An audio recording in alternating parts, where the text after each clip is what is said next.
राजद्रोह के मामले में 559 गिरफ्तारियां, महज 10 ही मिले दोषी।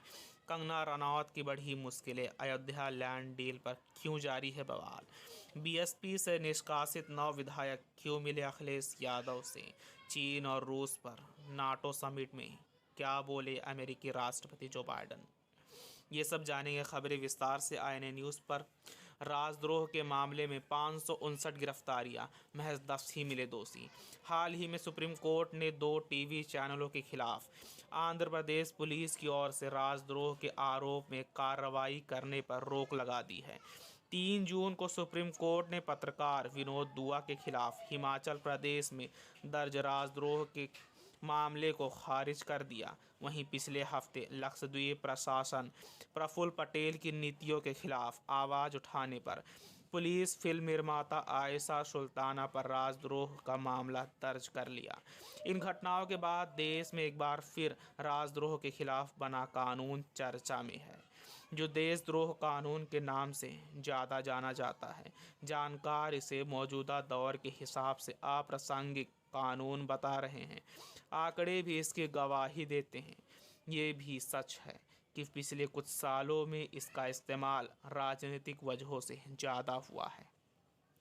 कंगना रनौत की बढ़ी मुश्किलें। बॉलीवुड एक्ट्रेस कंगना रनौत ने अपने पासपोर्ट रिन्यूअल की मांग करते हुए बॉम्बे हाई कोर्ट का रुख किया है।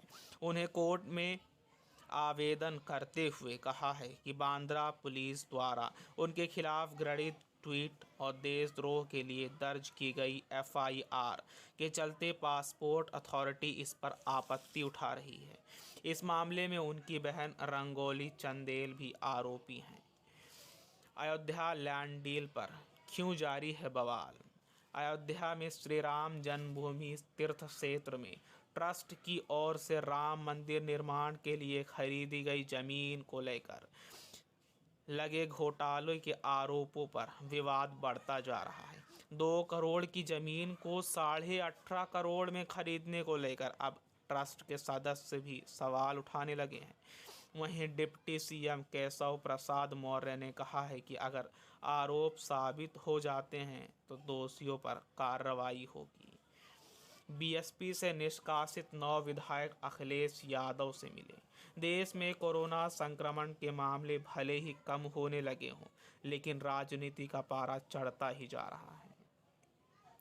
उत्तर प्रदेश में विधानसभा चुनाव में अब कुछ ही महीने बाकी हैं। ऐसे में नेताओं का पाला बदलना भी शुरू हो गया है।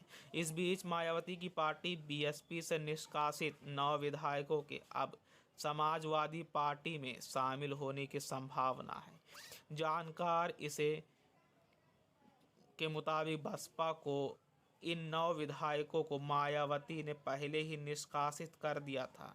अब इन विधायकों ने लखनऊ में सपा के ऑफिस में पूर्व सीएम अखिलेश यादव से मुलाकात की है।